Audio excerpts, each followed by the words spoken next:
Hello mga kabaling cooks! For today's video, i-upgrade natin ang ating chicken na siguradong hindi lang ang ating mga anak ang mapapayami. For sure, buong family. Gawa tayo mga kabaling cooks ng cordon bleu. Meron tayong breast chicken. Pinaboneless ko na po ito sa palengke at pagdating ko dito sa bahay, syempre as usual, hugasan nating mabuti.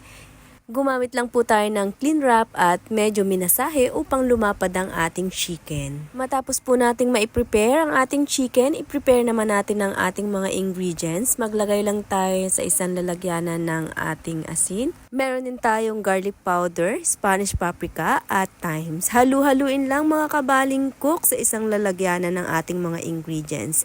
Matapos nating ma-mix ang ating mga ingredients, imasahin naman natin ito sa ating pinalapad na breast ng chicken.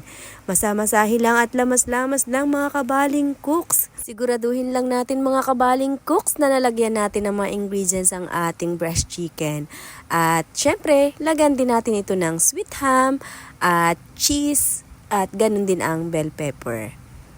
Matapos nating may arrange mga kabaling cooks ang lahat ng mga ingredients, gumamit nga po pala ako ng clean wrap para mas mabilis at maayos po ang ating pagbabalot ng ating cordon bleu. Matapos po nating mabilog at mabalot ang ating mga cordon bleu, i-chill muna po natin ito sa ref or sa freezer. Kapag ready na pong iprito ang ating mga cordon bleu, mag-ready naman po tayo ng all-purpose flour. Lagyan lang ng paminta.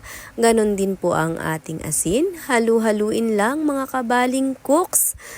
At mag-prepare din po tayo ng itlog. Batihin lang ang ating itlog at pagulong-gulungin ang ating cordon bleu sa harina. At sumunod sa binati nating itlog.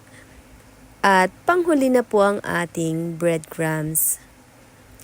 Gulong-gulong lang mga kabaling cook sa breadcrumbs. Siguraduhin nating makover po ang ating mga cordon bleu ng ating breadcrumbs. At syempre, ready na ang mainit na mantika. Hintayin lang mag-golden brown at hintayin lumamig sandali at ready nang i-slice ang ating mga cordon bleu. At ready na kung anong favorite mong sausawan. Ready to eat na mga kabaling cooks. It's alright. Thank you. See you next post.